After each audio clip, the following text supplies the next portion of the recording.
April 29th, 26,767, and that's an increase of 455 from the day before. COVID-19 associated deaths, 2,168, and that's an additional 79 folks succumbed to COVID-19 from the day before. Patients currently hospitalized with COVID-19, 1,691, and that's a drop of 41 from the day before. So between April 28th and April 29th, and we have seen that trend of decreased number of patients hospitalized has been decreasing ever so slightly over the last few days, and so hopefully that trend will continue. COVID-19 tests reported.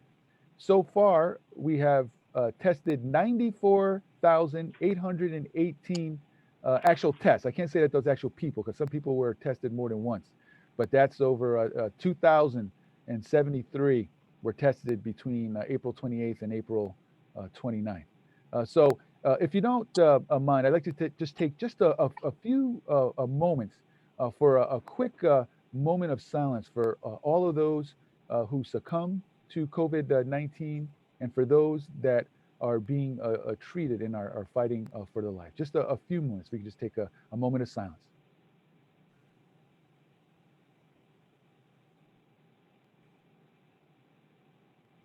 Thank you for that. So, on to business. Help for small businesses. That's what we're here to talk about today. I'm going to just chat briefly, just give a little bit of an overview on some of the programs that are out there. Some of this information, many of you will already be somewhat familiar with, but there could be some information for small businesses that perhaps you weren't aware of. And then we're going to get into more details on a lot of these programs during this virtual town hall meeting for small and businesses and minority businesses. So some of the federal assistance that's out there. Federal programs include the Paycheck Protection Program. The law includes nearly $350 billion to create a Paycheck Protection Program. And this program helps small businesses, nonprofits, and other entities with zero fee loans of up to $10 million based on average monthly payroll costs. Up to 8 weeks of average payroll, mortgage interest, rent, and utility payments can be forgiven if the business retains its employees and their salary levels. Principal and interest payments can be deferred for up to a year, and all SBA, Small Business Administration, borrower fees are waived. This temporary emergency assistance through the U.S. Small Business Administration and the Department of the Treasury can be used in coordination with other COVID financing assistance established in the law or in any other existing SBA loans program. Small businesses must contact their business lender at a bank to access the PPP program. The banks have been given power to make loans under the CARES Act. And there also are SBA loans. The law includes $17 billion to further ease the burden on small businesses that use SBA loan products. So under this law, the SBA will cover all loan payments for existing SBA borrowers, including principal, interest, and fees for 6 months. The loan amount is based on average total monthly payments for payroll for the 12-week period beginning February 15, 2019, or at the election of the eligible recipient, March 1st, 2019, and ending June 30th, 2019. There's also the Emergency Economic Injury Grants. That law includes $10 billion in funding for provision to provide an advance of $10,000 to small businesses and nonprofits that apply for an SBA Economic Injury Disaster Loan, or an EIDL, within 3 days of applying for the loan. We'll get into a little bit of that later as well. There are also, you can go to the SBA website to apply for the EIDL grant at www.sba.gov. There also are refundable tax credits. The IRS will be posting information soon on these tax credits on its website, www.irs.gov, including information on how to obtain advanced payments of these credits. Payroll taxes. The law defers payroll through the end of 2020. Deferred taxes will not become due until the end of 2021 and end of 2022, with 50% of the liability being paid at each date. Employee Retention Tax Credit, another program available for struggling businesses that are not eligible or choose not to participate in the new SBA Paycheck Protection Program. And there are more on disaster loans can be found. The U.S. Small Business Administration has approved Connecticut's request asking for federal agency to issue a declaration that will enable Connecticut's small business owners to receive economic injury disaster loans. Small businesses and nonprofit organizations in Connecticut that have been negatively impacted by the global COVID-19 outbreak are now eligible for disaster relief loans of up to $2 million from the SBA. And small businesses can learn more about the program and apply for financial assistance at www.sba.gov/disaster, or you can call the SBA at 1-800-659-2955. Also, the state no interest recovery bridge loans for small businesses and nonprofits. Unfortunately, that one is currently closed to new applicants. That one is to provide emergency cash flow. We can maybe chat about a little bit of that, or why it's closed to new applicants. Also, details on the program can be found on the DECD website, www.connecticut.gov/DECD. The DECD stands for the Department of Economic and Community Development. Also, if you have questions for them, you can email the DECD at dec.covid19@ct.gov. The DECD also has a hotline, 860-500-2333. Tax filing deadlines. There's a lot of information here for businesses. Tax filing deadlines. The federal government is giving taxpayers a 3-month reprieve to pay the income tax they owe for 2019. Filers will get another 90 days to pay income taxes up to $1 million in tax owed. The reprieve on that amount will also cover pass-through entities and small businesses. The Connecticut Department of Revenue Services has extended filing deadlines for certain annual state business tax returns. You can get more information on that, certainly by listening to us here today for the next hour or so. But also you can go to the www.ct.gov/DRS. And the Department of Revenue Services here in Connecticut is extending the filing and payment deadline for personal income tax returns for 90 days to July 15th, 2020. The extension also applies to Connecticut estimated income tax payments for the first and second quarters of 2020. Connecticut taxpayers who are owed a refund may still file with DRS, and you get more information on that again on www.ct.gov/DRS. You know, what we're looking to do here with this virtual town hall meeting is to provide information to make sure that we're sort of all on the same page.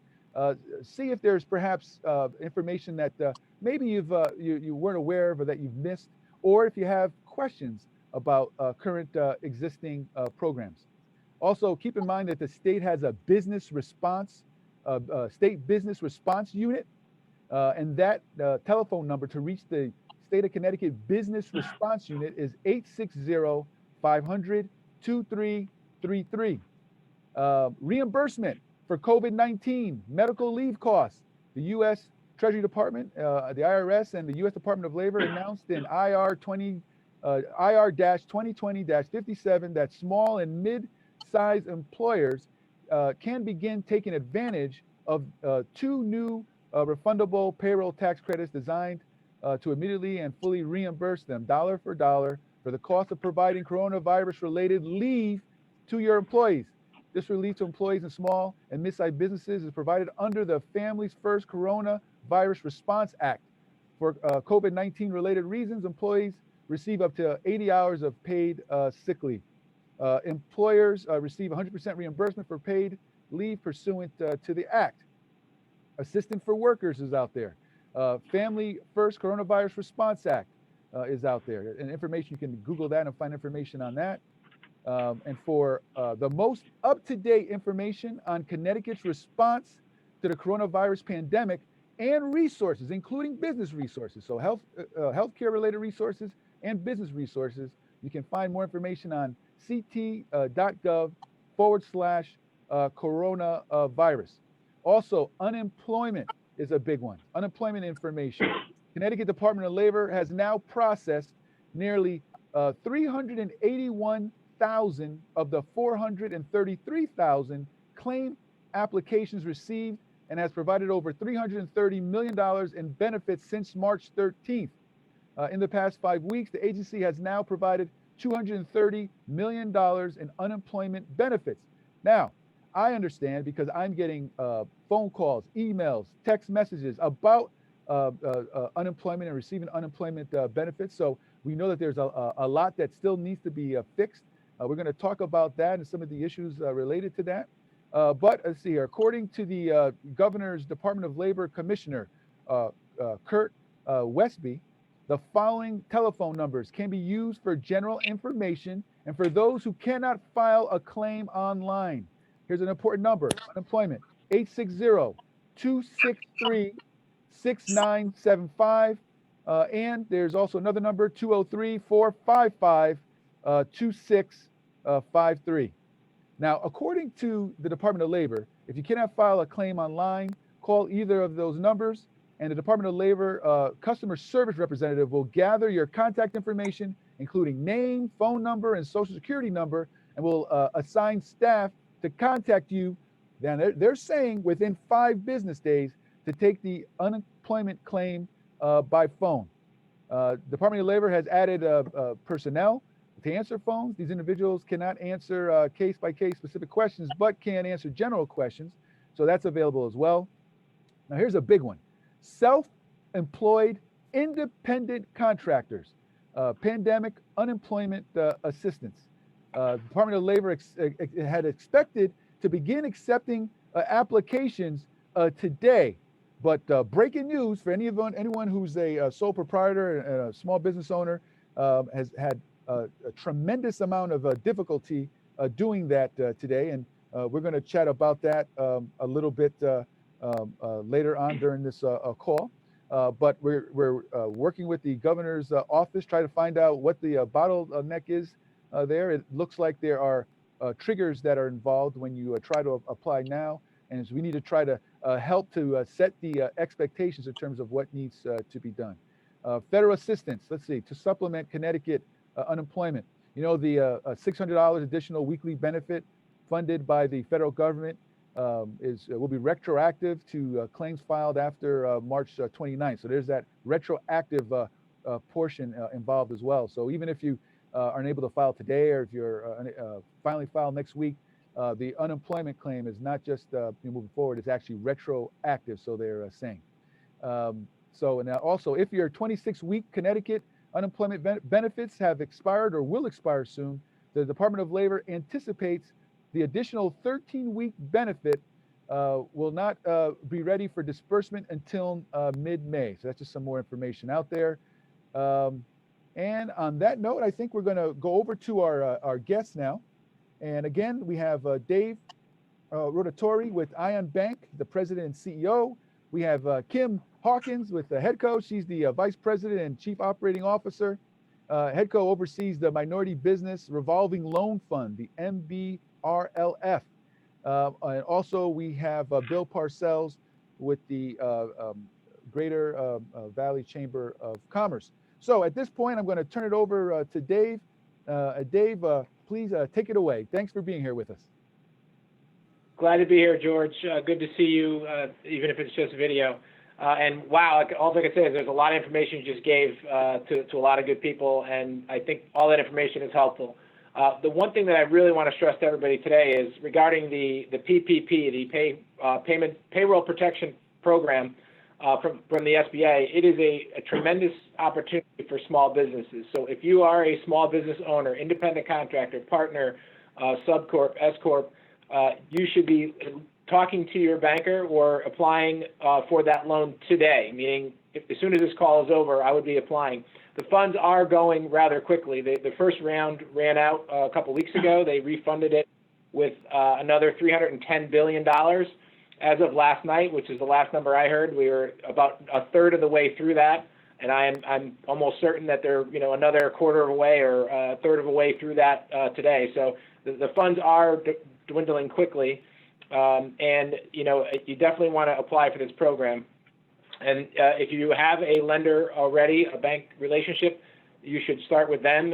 But if you're not able to get direct contact with them, certainly you could go right to our website at inbank.com, and you'll see the first banner up top is a link to the Payroll Protection Program. You can apply right online, and/or you can call our main number or from the website and connect that way, or call one of our branch managers.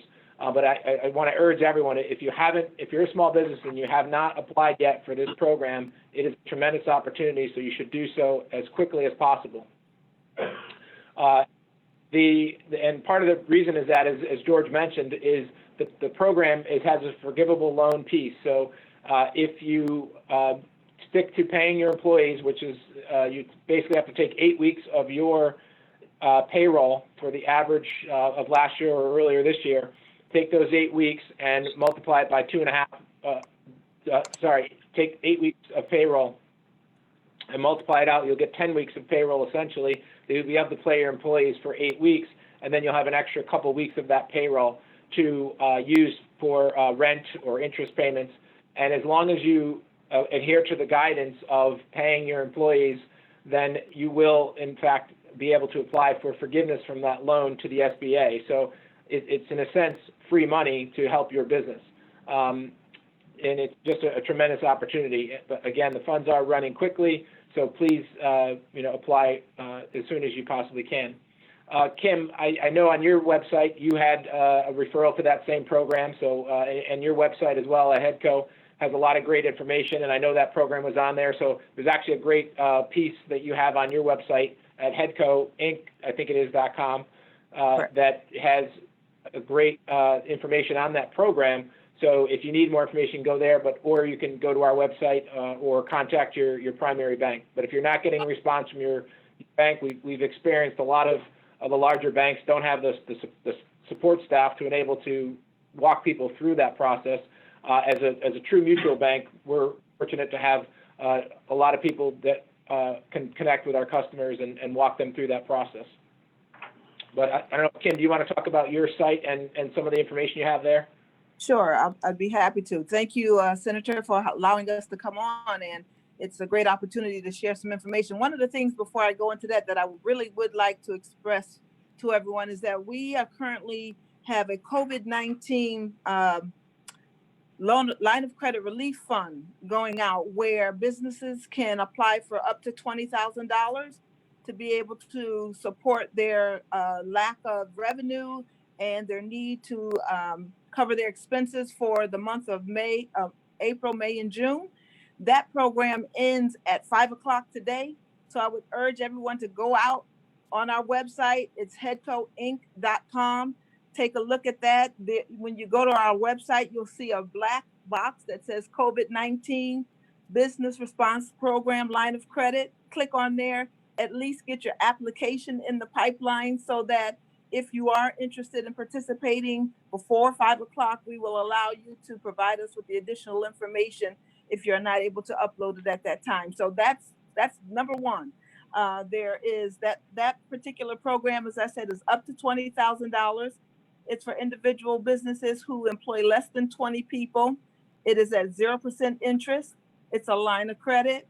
And based on the use of the funds, if you provide us documentation at the end of the 6 months to a year that you use those funds appropriately, that money will be forgiven.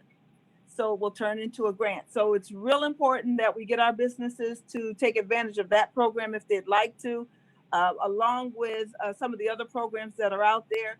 As David has said, we are participants with the SBA. However, we are not able to provide you with the opportunity to apply through us for the PPP.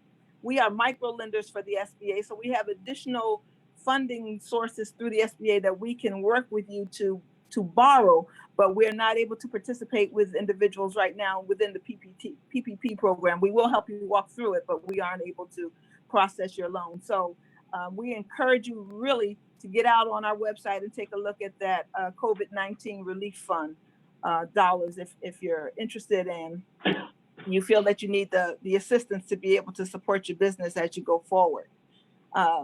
Now, other programs that we had, as the senator said, we are in conjunction with the state, we have what we call our Minority Business Revolving Loan Fund. And that loan fund is established to be able to support small and minority-owned businesses. That is a loan fund, so there is no grants associated with that. It is a 4% interest loan fund. It's something that you can participate in by either a line of credit or through a term loan, which means that you would have a principal and interest payment. We ask that you go out and take a look at that product as well. It's available. All of our products are available on our website. Headco is a non-traditional bank, where Ion is a bank where you are able to go in and apply for loans and do some of the things that they do based on the regulations of a bank. We're a little bit different in that we are what we call the community bank that's non-traditional, in that sense that we work with small businesses, we work with startup businesses, we work with individuals who are not necessarily bankable yet, but we want to get you to a position where you can become bankable and take advantage of some of the opportunities that the banks will afford you. So we're excited about the opportunities for us to work with small businesses. And we are here, we're in Hartford, but we are remote. And so we service the entire state of Connecticut. And so we just ask that you take a look at who we are, and if we can by any means help you, please feel free to give us a call. We work from the inception of creating a business plan all the way through the final process of financing your particular business. So we call ourselves a one-stop shop. We're available pretty much 24/7, and people call you all the time. And so we try to answer calls as quickly and as often as we can. But, you know, we're user friendly, and we're excited about being able to help and build and support small businesses. So again, take a look at it, look at that particular product that we have that expires at 5 o'clock, so that if you want to take advantage of it, you can. Excellent. Thank you, Kim. And at this point, I'd like to have Bill Purcell, the President and CEO of the Greater Valley Chamber of Commerce. Please, Bill, again, welcome. Thank you for joining us. And Bill is not on a video feed, but you'll be able to hear his audio. So I guess you'll be looking at one of our three pretty faces here while Bill's talking. Thank you. Thank you, Senator, and I trust I'm coming through. First of all, let me thank you for your leadership during this crisis. I've been tracking your movements throughout your district, supporting the Valley's frontline caregivers. I know you serve as a director, as I believe David does, at Griffin Hospital, and thank you for your personal deliveries of badly needed PPEs to the hospital. And I also want to commend to your listeners to go back and review your interview with Dr. Fred Brown, the Chief Medical Officer at Griffin, talking about the crisis from a medical perspective. Was very well done. So thank you for your leadership, and here at the Chamber as well. And to you, David, Ion Bank has been around since 1870, so this would make your 150th anniversary. You look marvelous, David. Well, my wife told me, are you sure you want to be on the video? If radio is an option, you've got the face for radio, so I didn't realize that was an option, Bill. Let me say that, to Ion, all the community banks, the regional banks, and the national banks, that are serving the Valley, the Greater New Haven, the Greater Bridgeport market, this has really been a Herculean effort on the part of the banks to staff up to process these loans, these PPPs. The demand has been extraordinary. Senator, as of Monday, there were about 18,500 loans processed here in Connecticut, and since the floodgates have opened again on Monday at 10:30, I'm sure several more thousand will be added to that. So these are certainly having an impact. And both Kim And David, urgency is the operative word, as David points out. These are going quickly. There's such demand across the country that you need to act. And David has invited many of your small business listeners to meet with his team. And thank you, Kim, for your support and leadership. Urgency is really the case of some people have dropped off the call to make sure they meet that 5 o'clock deadline. And I hope, and depending upon the demand, please let us know, as I'm sure you will, the Senator, if that deadline will be extended or it'll be recapitalized for a second round of funding, because the need is very great. Let me just, Senator, I know your focus today is on minority enterprise, women-owned enterprise, and small business in general, and just make an overarching statement of the importance of minority enterprise here in our community and throughout our state, and immigrant, particularly Latin America and South America, have made a great impact here in our valley with new retail and new restaurant operations, and women-owned businesses. As you know, Senator, we have a very active Women in Networking Council within the Chamber. We also have a grant program. We've contributed over $50,000 in really micro grants to women-owned enterprises here in our valley. Generally do those in the fall, and so I urge your listeners to go to the Chamber website, greatervalleychamber.com, to get a very simple application for the Women in Networking grant opportunities. And it can mean a great deal to a new or emerging women-owned business in our community. If you give me a couple of minutes, I just want to say that Connecticut is really blessed with a great infrastructure to support small business, not only during this time, but as we emerge from this time. And many folks are listening to the governor as we speak, beginning to talk about the reopen strategy and what it's going to take for our businesses to retool their operations in order to successfully operate under whatever the state's new standards are, and to ensure the safety of the public.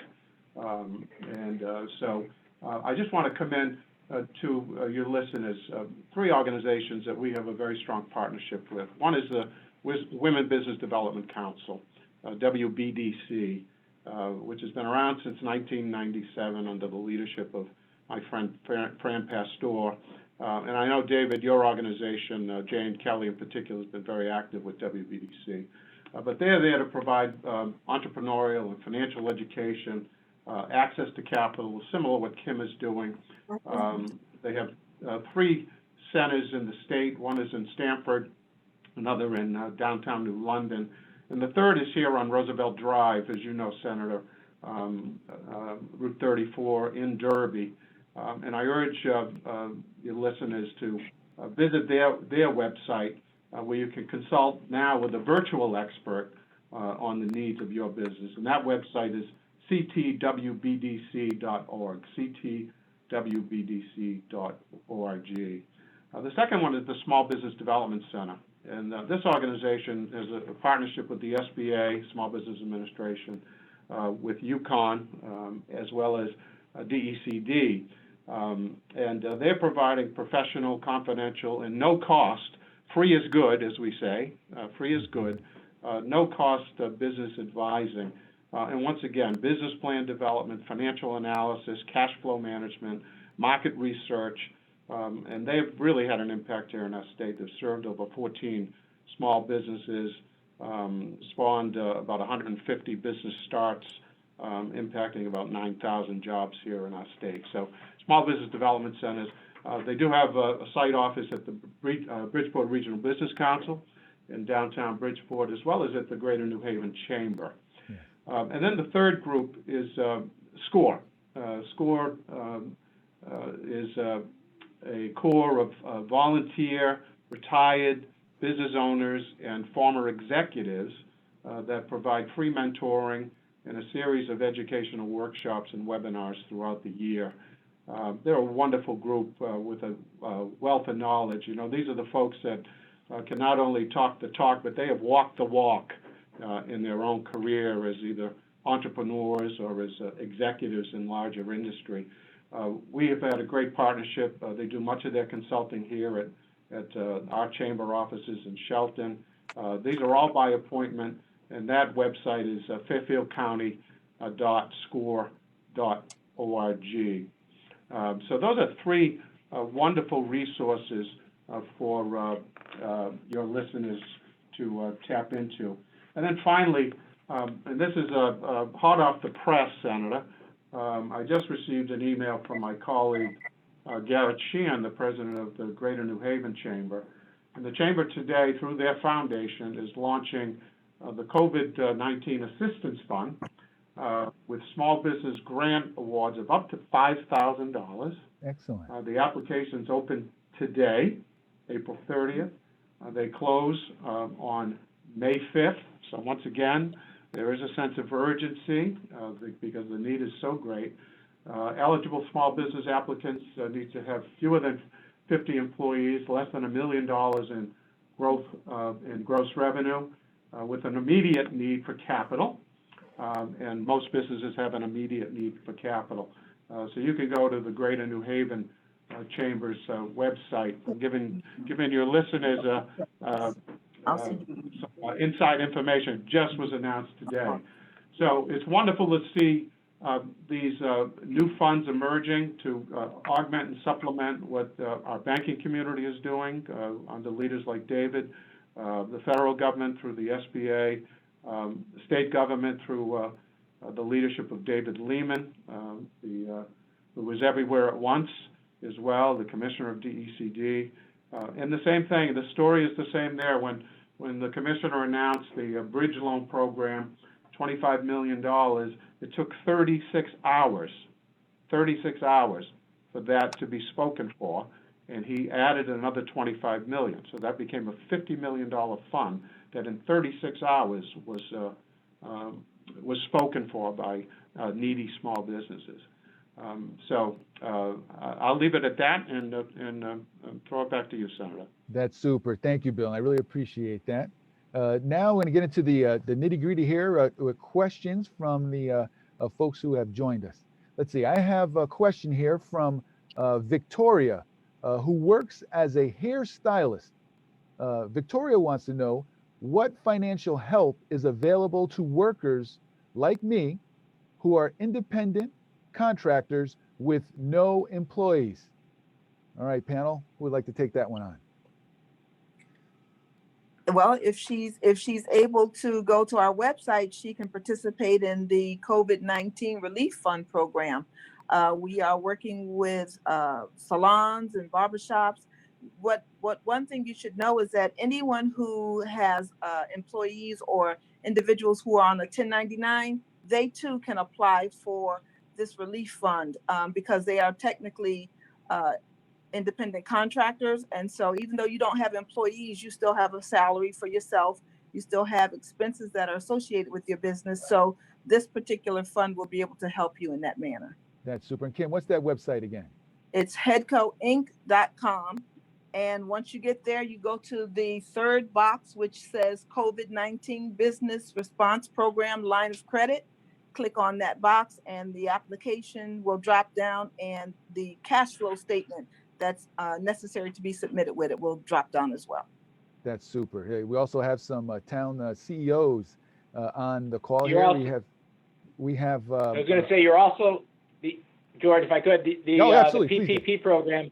Yeah, so the SBA's PPP program is also available to hairdressers. In fact, my hairstylist, even though it doesn't look like much, Rebecca, who owns Blanca and Prospect, did apply and receive funds. So it is available to independent contractors and small business owners. So you should apply. That is great information. Yep. Also, we got Bill too. Bill, go ahead, Bill.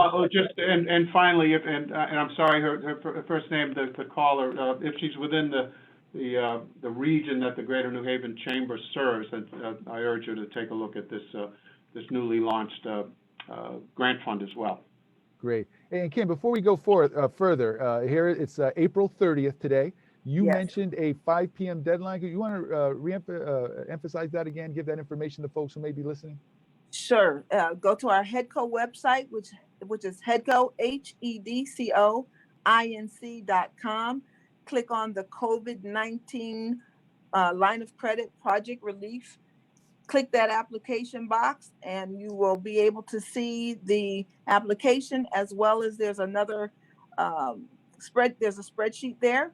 Fill both of those out and then submit them to the COVID-19 at HEDCOINC.com and email it, and we will receive it.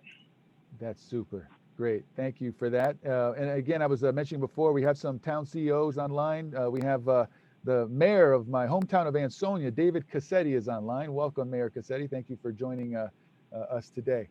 I want to go to another question here. And, you know, many folks are saying, many borrowers are saying that this is a sort of a bumpy process, right? Borrowers have applied for PPP and other financial assistance and don't know where they stand in the process. Moreover, a significant number of Connecticut small businesses were left out of the first tranche of funding. Reportedly, Connecticut banks packaged 18,435 loans worth roughly $4.2 billion. Question is, what can we do to make the process easier to navigate for borrowers? And what is being done to foster better communications between lenders and applicants? I'll take that. I'm sure it's related to the PPP program. The statistics are overwhelming when you think about it. The SBA has now processed, with the help of the banks, more in the last 3 weeks than they've done in 20 years. So the volume is overwhelming. And so to say it was a perfect system would be not true. But so there's been a lot of things that we've had to tweak and go forward. The process has gotten better. That first round, one of the challenges they made is first come, first serve. So, you know, the faster you got in, the faster you got funded. And that there was many technical difficulties in the first round to begin with, and even more so in the second round, as a lot of banks created more automated tools to connect to the SBA system. So the system came online actually at 10:29. We had one of our people key in a loan at 10:29 on Monday, and in 30 seconds later the system was shut down for a couple hours. So the amount of volume has been overwhelming for the SBA and for a lot of the institutions that we're working with, and some of the automated systems that they thought would work didn't work. So it's been an extreme challenge. What I will tell you is I talked to a lot of mutual bank. Connecticut is blessed to have a lot of mutual banks within the state, and a mutual bank, just as a side note, is a non-publicly held company. It's owned by the communities and the depositors, so we don't have shareholders that we're trying to please, and all the money that we earn stays within the community. So I'm in contact with all those mutual banks, so they're all, you know, in a similar situation where we are. The advantage that we have in mutual banks is we have more relationship people per customer than some of the larger banks. So we have, you know, somewhat less automated tools, but we still have enough automated tools to make the process go smoothly. And we've refined that from the first round into the second round to make it even smoother. So we didn't have an application on our website in the first round, but we do have one now. So you can go to that website now and apply. And in addition to that, we have some software in between that's making the process easier to get to the SBA. I will say Monday and Tuesday were really tough. I had my team in the first round, Easter Sunday, I had probably 20 people working all day on Easter Sunday, late at night, just trying to get people's applications in, because as we said, it was a first come, first serve. Thankfully, they funded the more dollars into it. So, but this first round, the second round started, again, there was an overwhelming demand in the system. But I'm happy to say that for anybody that applied in our bank, we were able to get every application in from the first round in the beginning of the second round. And now we're processing loans that are, many requests that are coming in yesterday, and today we're actually processing today. So we're pretty much caught up, and most of your smaller mutual held banks that we have in Connecticut, most of them that I spoke with today are all caught up as well. So the smaller banks are a little bit more better to set up to help smaller businesses. Some of the larger banks are trying to use all automated equipment, and it hasn't worked like they wanted. So it's a great question, and there's been a lot of negative publicity on the program, but it is a great program, and when you have so much demand for this program and you're not set up ahead of time, you're kind of starting and adjusting as on the fly. And somebody said it's like building a car as you're driving it, you know, and that's kind of the system that was set up. And making it first come, first serve from the SBA was, I hate to say it was a mistake, but it's been a challenge by making it that way, rather than trying to distribute it in a different fashion to make sure that the smallest businesses have attention. One of the advantages to larger businesses is they have accountants, and they have a CFO, and they have a controller, and they have payroll department. It was very easy for them to get the information that we need to make this happen. I will say over the past couple of weeks, we've made it a lot easier for people to apply. So again, I encourage you to do so, because I don't know if there'll be funds, you know, come Monday. I don't know that there'll be funds left, because I know there's still a lot of processing going on. And we can't guarantee that we can get those funds. So again, please, as Kim has said too, please get in there as soon as you can to get applied.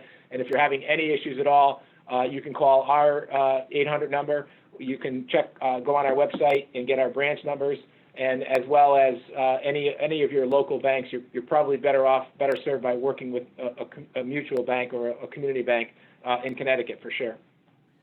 So Dave and Kim, what would you say in terms of providing some smart advice for folks that are listening? I mean, one thing it sounds like I'm hearing is that time is of the essence, right? You want to get in there, you want to start the process, if you haven't already, as soon as possible. For example, Kim, with your 5 p.m. deadline, it's 4:45 now, right? What? One more time, tell us about that program and that 5 p.m. deadline. All right, so that program is established to support small businesses who have 20 or less employees. It is a 0% interest rate. It is for 1 year. It's a line of credit. It is to support small businesses who have been devastated by this COVID-19. It's a way to be able to support the ongoing expenses of your business, i.e. rent or utilities, possibly some payroll, and be able to have that forgiven if at the end of the term you are able to produce for us the documentation that supports that you actually use those funds to support those needs that you have. Super, thank you, Kim. Then more smart advice. Bill, you got anything you want to add to that? Yeah, I just to echo David's thoughts, and I'll share sort of anecdotally that there have been a lot of success stories, and as you pointed out, over 18,000 loans were successfully processed here. There was a lot of angst, and you can imagine that the PPP really was designed, you know, to support those businesses that were endeavoring to retain their employees versus laying off or furloughing or temporary shutdowns. And of course, you know, among the essential businesses center in the state is our manufacturing sector. You know, both defense, you know, by federal law, you know, the Sikorsky's and the electric boats, et cetera, you know, were certainly excluded from the shutdown, but many small manufacturers continue to operate, and many have taken advantage of the PPP. It was a lifeline for them as they've seen, you know, their revenues fall off. So anecdotally, I've heard some wonderful success stories from our members. I'll give you just, without divulging the names, one of our small restaurant operators, catering operators, said, Bill, I got your first email. I applied that day, and I received notice this week that not only the PPP, but also the EDIL was received as well. Another service business here in Shelton had a wonderful experience, but just didn't learn until yesterday and had filed early on in the process. So the lenders will say, you know, you need to be patient. In many ways, it's out of our hands once we hit the send button, and it requires SBA approval. And then also, nonprofits were eligible, and some of our critical nonprofit providers here in our valley, and I'm sure across the state, were also eligible for the PPP, and it also was a lifeline for them as well. And I know many of them are very grateful for that support. Great. Thank you. Thank you, Bill. Now, how about loan forgiveness? I'm getting some messages here saying some business owners are confused about loan forgiveness. How does the loan forgiveness work? Let's get into that a little bit. Sure. The design of the program, as Bill said, and we talked about it before, is that we want to help small businesses pay their employees rather than put them on unemployment, and then a little bit extra to help pay with interest payments on a mortgage or in rent. In order to get the loan forgiven, you basically have to prove the fact that you've paid your employees for those 8 weeks. And retain those employees. So it's a kind of a dollar calculation as well as a number of employee calculation. If you have an accountant that does your taxes, they may have a spreadsheet for you. And we actually had an accounting firm that prepared one, and we'd be willing to share that if they call us and get to our website. We can share that spreadsheet. It's an Excel spreadsheet that helps guide in the calculation. It actually is more complex than we'd like it to be, but again, as long as you continue to pay your employees as you were with as you qualified for, and you paid your employees for those 8 weeks, and then use the other dollars for interest and or mortgage or rent, then it will in all likelihood be forgiven, and your banker should be able to help you with that. Whichever bank you receive the funds from should be able to help you with that, and if they can't, we can for sure.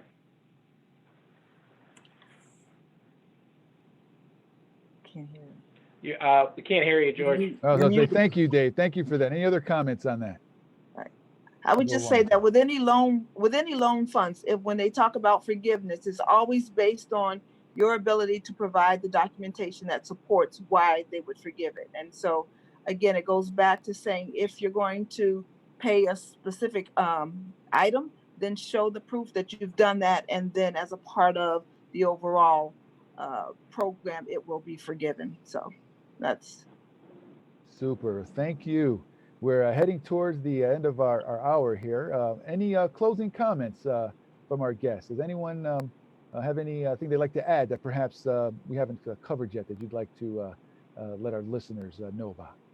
one thing that I would like to say, that as we talk about small businesses and the ability to take advantage of programs like this, one of the things that needs to happen is that we need to take a look at where we are within our financial world. And so, as Dave said, some large business have accountants and bookkeepers and individuals who are right there, but our small businesses sometimes are doing this themselves. And so we need to encourage them to understand the importance and to be able to get individuals who can support them in putting those paperworks together, because this won't be the only tranche of money that will come out.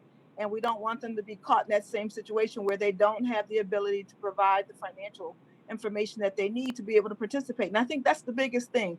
We need to get the financial information in order. And if they need help, as it's been said, there are many agencies that are out there, along with HEDCO, who will help in providing those services and or providing you with opportunities to talk with individuals who can support you with that. So that's the key. Let's get our financial house in order so that we can take advantage of other programs that are going to come this way very soon. This isn't over yet, so we want them to be ready. Great advice. Thank you, Kim. Dave? And I would just add there to Kim, it is sometimes confusing for small business owners to understand those financials. And that's why I would definitely implore everyone to work with a smaller community bank. I'm partial to them. I work at the larger banks, but the ability to connect with an actual person, and our teams are trained in helping people figure out those things. So anybody on my team will certainly do it, but most mutual banks and smaller banks in Connecticut will help individual owners get a better understanding and be consultants to their small businesses. So even if you're not bankable yet, reach out to your local bank, talk to them, sit down with them, talk about what you're trying to do. And the years of experience that our teams have will definitely help you. And I think I could speak for every mutual bank and small bank in Connecticut. They're experts there, and they're willing, and they really want to help you. So reach out to them and let them guide you through the process. And I'll just add, regardless of the PPP program, which is a great program, there's other programs out there, and you can get relief from payments, forbearances on your mortgages, either your residential or your consumer. We're roughly a $1.3 billion bank, and about 17% of those loans, over $170 million in loans that have given forbearance to people. So whether it's principal interest only or 6 months of forbearance, we've modified a ridiculous amount of loans already, and we're continuing to do so to help with borrowers. So if you haven't reached out to your bank yet, make sure you reach out, or whatever entity you have to make payments to, and ask for some help, and they're going to be willing to work with you. We understand the situation that you're in, and we want to help for sure. So reach out to your bank. Great, thank you, Dave. And Bill? Yes, and David makes a great point. I think it's about 50 or 60 credit unions and banks across the state that have agreed to this mortgage forbearance, which is very important to all your listeners. Also with your landlords. So if you're a tenant in a commercial plaza or an office building, there are many cases where landlords have worked something out with their primary lenders at forbearance, and they're able to pass that on to their tenants. And the utilities. I know my friend Eileen Lopez Cordon is on the line, and the utilities have also been very supportive and are rolling out some new initiatives as well. So anything that will help to preserve cash during this very difficult time. My second point of advice is don't be isolated. And I would be preaching to the converted because people are on this line. Take advantage of all of these webinars. The governor and David Lamont have been running a series of them. There was a call last week. Over 7,000 businesses across the state were participating with some of the department heads, the Commissioner of Insurance, the Commissioner of Banking, where this information is being shared. We've hosted forums with our congressional leaders, with Congressman Hines and Congresswoman DeLauro.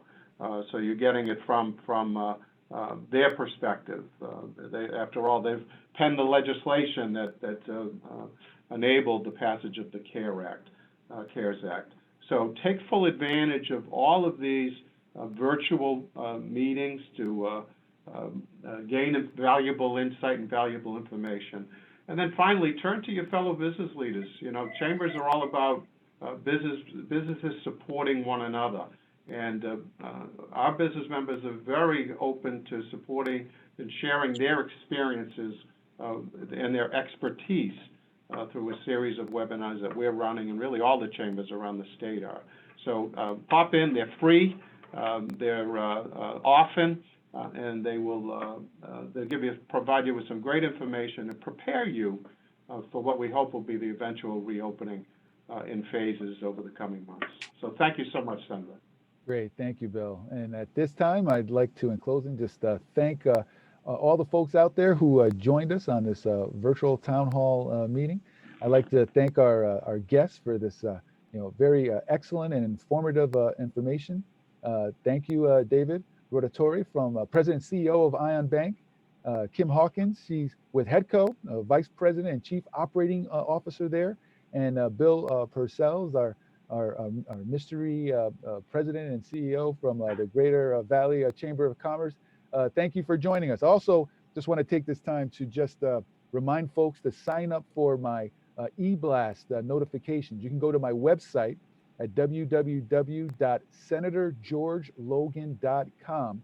Put in your email address right on the homepage, and I send out regularly, almost daily updates on what's going on in terms of the business community, in terms of healthcare related to COVID-19, and information that's going on both within the 17th Senatorial District and all of the state of Connecticut.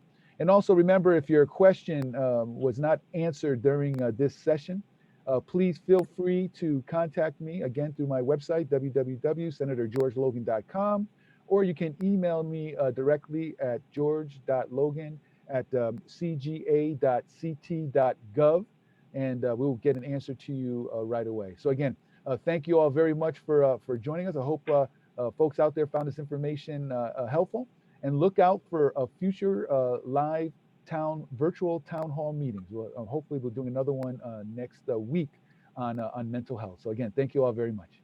Thank you. Thanks. Take care. Bye-bye now. Bye-bye.